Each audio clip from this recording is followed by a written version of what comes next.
Good morning. My name is Nick Hayward, founder of Prophesied Legacy Ministries and the visionary of Cornerstone Fellowship. Today, I just wanted to share a quick thought with you.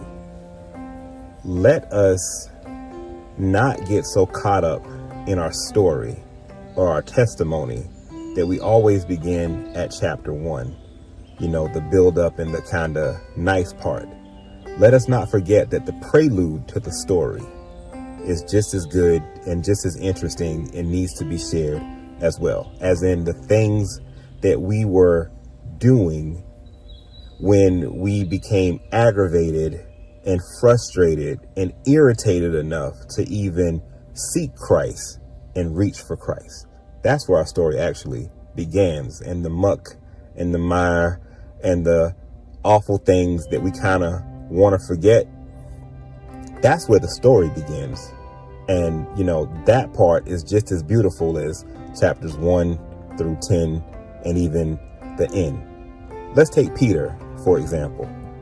If all I knew about Peter is what we read in 1st and 2nd Peter, he's a kind of cool guy, and I'd listen to what he had to say, but it really wouldn't captivate me. But the beauty of it is the prelude, the fact that I got to understand that he was a fisherman, and the master just came to him one day and said, "Follow me and I'll make you fishers of men."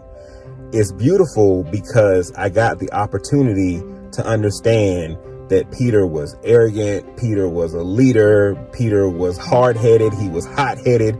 I got to see all of that before the 1st and 2nd Peter came about. I got the opportunity to realize that a fisherman was so hot-headed that when he was approached by the soldiers, when they were ready to arrest Jesus, that a fisherman with a hot head let his anger and his temper boil up in him so much that he thought that he was a swordsman and he could cut off a man's neck.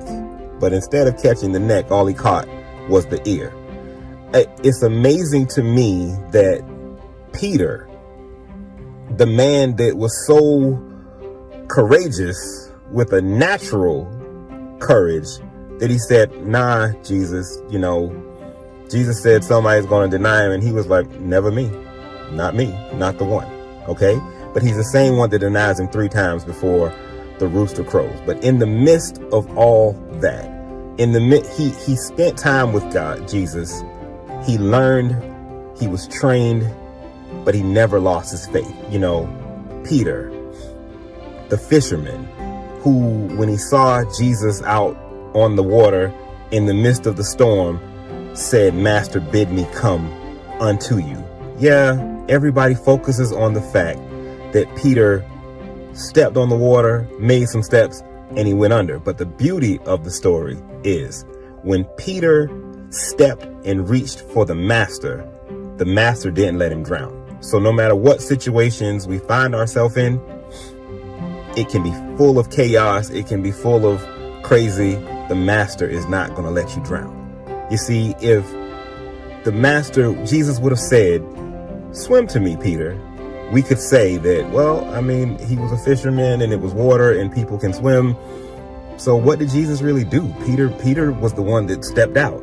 No, but Jesus said, like, walk on the water, do what I did, defy logic and do all this. And we'll say, but he failed. But did he fail? He exercised his faith and everything worked out. So in conclusion, I just want to say to you, remember the beauty of the prelude.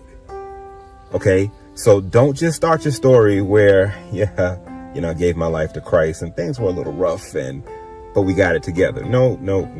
Start your story. I was a mess. I didn't have it together. This is what I was struggling with. But in the midst of my struggle, I reached for the master and the master reached back for me. And it wasn't an overnight change. It took some time. So remember the story of Peter. So what I would like to do is invite you to come along with myself and Cornerstone Fellowship as we do what we'd like to call Talk Through the Text. Yes, our Bible study. Talk through the text. we're studying ordinary people.